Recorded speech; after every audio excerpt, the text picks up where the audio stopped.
like you're doing it for the team, right? You led a team, you were the leader, you wanted to make sure they were protected, all of those things. Mm-hmm. And then you retire and you were forgotten the next day. Yeah, absolutely. Right. Yep. Again, it's so amazing that I think, all of us kind of thought about the organization. For me, I'll just speak for myself. My ego was wrapped up in it. Of course. I thought I had built relationships with those people at work that would last for decades. Howdy. Welcome back to One Rental at a Time. Did you see that? I stole the channel from Zuber. You did? Okay, it's his show. So the reason I wanted to steal this is because one of the reasons why I retired early is because I found the community one rental at a time. Right, Mike, you retired in 2018. I don't know that I would have retired if I didn't get involved in this community. It was interacting with you guys on a daily basis. The people talking constantly, having me look at every topic related to money. How would I teach this? Mm-hmm. So that I would do a deeper dive into it, to the point where I was making a video one day thinking, and it was a whiteboard video on how much I make by the hour, by the day. Yeah. And I sat down afterwards and I thought, because I'm making this video, I know this data. I wouldn't get this involved in my money if I wasn't making YouTube videos or around people who did this. And I felt really silly at work on a Sunday at 7:00 at night, thinking I'm making more money at this whiteboard information than I've ever made at any job I've ever had. So I want to say thanks for putting this all together, to helping people like me retire early. But I want to talk about 3 reasons, and we'll round robin it. We're all retired now. It took Matt. I mean, he's younger than me by about 27 years, but he retired later. 25, but who's counting? 25, but who's exactly who's counting? Go by the French rule. Now that we're all retired, what are your 3 top reasons why you think people should retire early? Because I hear so many excuses, so many reasons that people use as justification for one more year. It's a year my portfolio doesn't have to support me. I'll be better off. Financially will always make sense. I don't know what I would do with my time. I love my work family. There's all these easy justifications to just keep selling your life 1 hour at a time. So you want us to go first, or are you going to lead us off? I can go first with one that I talked about at the One Rental at a Time event last year, the how to triple your life, right? And the idea is I compared the year before I retired with the year after I retired. And so the year before I retired, I was working 50, 60 hours a week, had a little bit of a commute. And like most people, I sleep for most of the night. And then I have to clean the house, do the laundry, work out, like all my time is spent. So I basically had somewhere, if I was lucky, 5 hours that were mine every day. If I was lucky, it was often less than that, but to say 5 hours, but I'm exhausted, right? Working, taking care of life, doing all that, and you get 5 hours. So most of us, we can start a screen, right? Netflix, Hulu, whatever, gamers, we start a screen and hold a mouse. Like that's the level of energy that we have. Versus the year after I retired, I still sleep, I still work out, still clean the house, still do all that kind of stuff. But I have on average now at least 15 hours a day. Yeah, that when you shared that last year, that sometimes you just hear an idea and it smacks you across the face. Like that's one of them, right? You can really triple your life, and you're absolutely right. I like you, I lived that, right? Back when we were cranking and doing all this, I might have had 2 hours a day that was mine, that wasn't committed to this stupid tech job and this, that, and the other. Now, you remove that. In my life, probably quintupled, and it's just amazing. And the other element before we go to your first is it's 15 hours where other than the Vegas trip for the One Rental at a Time last February and the one coming up this next month, I haven't been exhausted in over 2 years. Period. I just haven't. I could take a nap anytime. I sleep at any time. Sometimes I'll wake up at 1 a.m. and think, I'm going to game until 5, and then I'll go back to sleep. Like this, just have complete control of your schedule. Healthier, more time to work out, never exhausted, 3 times the amount of time. If that doesn't convince somebody to retire early, because that feeds into what would I do with my time, which is the silliest complaint that I hear, but yeah, super. Pretty amazing. No, I'll let Matt go first. I don't want to steal anybody's thunder. Matt, what do you got for number 1?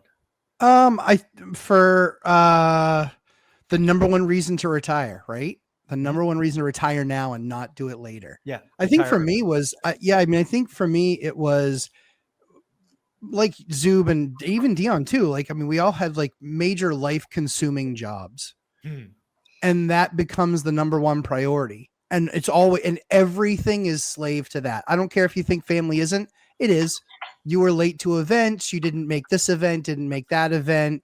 You couldn't get this done in time for this thing. You couldn't get that done in time. That's what happens because, especially when you're an executive, like that's what happens. The job becomes first. And so I think that the number one reason to retire is to have something else come first. I know that Mike's wearing the hat, get healthy again, basically. I'm in exactly the same boat. Like I realized, that it was like, oh, hey, it's been 3.5 years since you've seen us. I'm like, oh, damn.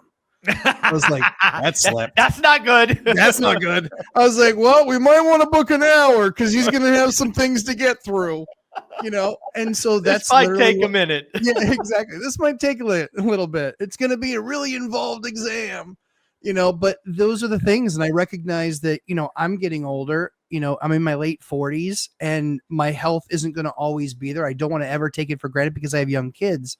Yeah. And so for me, I was the worst at work-life balance. We always just stopped with work. Yeah. The life balance thing wasn't there. Yeah. And so I was really bad at that, admittedly. And so the biggest thing for me was, in fact, at your event, Super, when I'm in Vegas, that will be my 1-year anniversary of retirement. And so that's for me, great. It's been a year, and it was a lot of like getting things in order and getting through things and getting through some things that had just bothered me for years that I couldn't get through. But now I'm on a health trajectory where I feel like everything is really improving. And I had the conversation with the doctor and he goes, dude, you're ragged. Like you're pushing hard, too hard. Yeah. And he goes, that candle's being burnt at both ends. You might want to step off that a little bit. Yeah. He's like, all the numbers are bad. He goes, I won't, because that's why I have him as a doctor. Yeah. He's like, he's going to tell you the truth. Because all your numbers suck. They're bad. And I was like, okay. And he goes, we got to get it right. And I was like, I'm ready to get it right. Like I'm literally committed. And I know that we're doers, Mike. I know that you and I are going to, do. Yeah, and so we just need the right plan that we can then execute on. So I think for me, it was, I could have retired 10 years earlier than I did. Now I have that question of should have I retired 10 years earlier? Yeah. The big one for me when I think about this topic is, so first and foremost, I'm lucky enough to have been retired the longest of all three of us, right? Over 7 years now. Yeah. And, again, I also don't have kids at home, right? Matt, you've got young kids at home. So which means I'm free to do crazy ass trips at a drop of a hat. And we've been lucky enough to take, several cruises, all in, we're talking $30,000, $40,000, 10, 14, 21 day trips. So what that means when you go on those trips is you're around other people that can afford those trips. Right. And, I still remember that amazing cruise, river cruise with like less than 100 people on it. I think we did that 2 years ago. And I really do think the average net worth on that cruise was north of 25 million. But the other thing that I think I've said before was the average age had to be pushing 80, right? Olivia and I, other than a newlywed couple, we were like the youngest people on the boat. And river cruises are interesting because you're basically going to these little cities and these little ports, and they're essentially walking education sessions, right? They're like walking through history books. And unfortunately, when you're 80 plus and clearly not in the best health, you're off the boat for like 15 seconds and you're probably being pushed in a wheelchair by someone. And when you get back on the boat and, you did the full tour and you walked up all the stairs, which Olivia and I did, and you saw the city, you saw why the castle was built there for protection because, you see all of that. And these other folks didn't. You start to hear about regret, right? Again, I'm sitting with people that are worth $25 million and above, and all I'm hearing is regret, right? Most of them were saying, you know, I worked 10 years too long. I did, you know, I should have done this in my 60s. And, you know, it's, you don't get it back, right? Father time is undefeated. And Matt, if you don't take your health seriously now at your higher 40s, you're going to be effed in your 50s. That's why you got to get after it now. And, yeah, dude, I mean, the regret. I mean, I saw what most people would call very successful people, men in this case. That's who I usually spoke with. Olivia was speaking with the women, almost tear up at you know, losing 20 years of adventure. So, man, regret's a painful price to pay because you can't go back, man. That's my first one, Dion. So I want to, my second one is to quantify Matt's.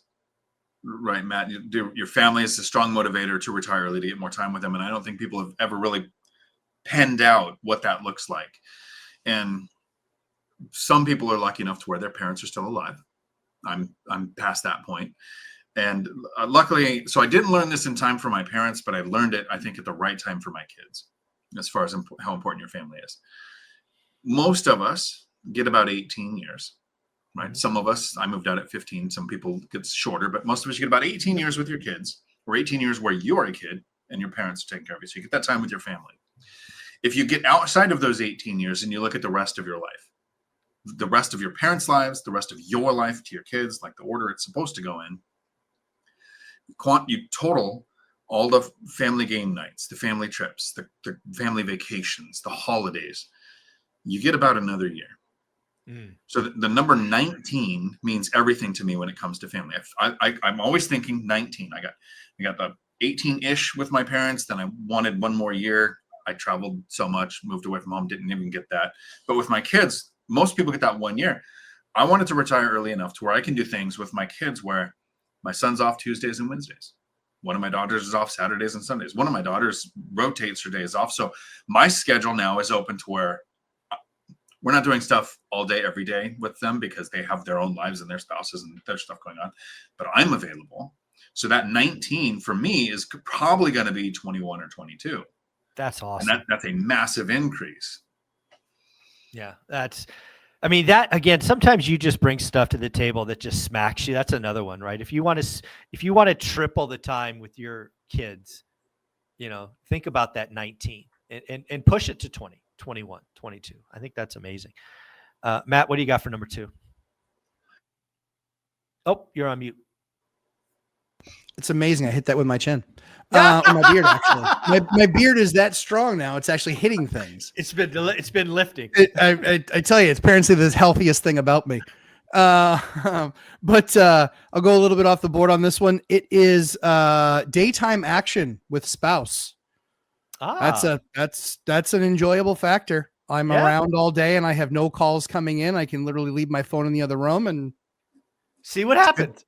Yep. I'm not sure how much Ashley appreciates it, but I certainly do. I'm sure she appreciates the attention. Yeah. Again, it's just amazing what used to maybe just be an evening activity on the weekends now can happen spontaneously at any time. It's kind of wild. Yeah, I fear her walking on the eggshells. I think that's amazing you brought that up. But that is and it is true. As somebody who's been retired for 7 years, there is very spontaneity. Things can happen. So that's pretty cool. The next one I think about why you should retire early is I think a lot of people, and I think Matt did a little bit of this. If we go back and watch our older videos, is we're kind of ragging him to retire early. There's always this thought process. Like you're doing it for the team, right? You led a team. You were the leader. You wanted to make sure they were protected. All of those things. And then you retire and you are forgotten the next day. Yeah, absolutely. Right. Yep. Again, it's so amazing that I think, all of us kind of thought about the organization. For me, I'll just speak for myself. My ego was wrapped up in it. Of course. I thought I had built relationships with those people at work that would last for decades. I don't talk to any of them. I haven't talked to any of them probably 3 months after I was gone. The text message and the emails all went away. And now I have a whole new friend group. Yep. And again, why do I have that? Because my friends now could do crazy things at a drop of a hat and go this place and go that place. And the people that are still grinding, they don't really like that. they don't really like seeing that. So yeah, I have a whole entire new friend group. I want to interrupt you there. And normally, almost always when I'm making videos, our goal is to help the people watching. Mhm. I want to share something to help you, Zuber. That this next concept is going to be slap you in the face with something, hopefully that can improve your It's life. happening. Okay, I'm ready. Go ahead. So, like you, I dedicated myself to a company and I grew it, and I felt like I wanted to protect the people, train the people to replace me, so there's no downside, like all these things. And when you leave, we feel like I was forgotten. My job was replaced quicker than my obituary could have went out, right? If I was taken out, whatever the thing is. And that it's a different scenario. When you retired early, you became worse than a stranger to your coworkers. Absolutely. So if I meet a stranger and the stranger says, because this is what humans do, what do you do? They'll say, well, I'm in IT information sales. This is what I've been doing. I run this department or whatever. You said, with your actions that speak louder than words, that their mission statement, that what you dedicated your life to, wasn't enough. They can't even talk to you anymore about the daily office stuff. They can't share what's going on, not because of an NDA or anything, but because the stranger would be at least feign interest. Right. You walked away from it. So it's not that we're forgotten, it's that we become pariah, that we're worse than a stranger. So it's normal when you retire to not be communicated with by previous people who were like your work family. Yeah, for sure. I was certain there were 5 guys that I had been through the wars and fire and victories and defeats that, I was convinced I would be socializing with them at least monthly. Zero, zilch. That was disappointing and freeing at the same time.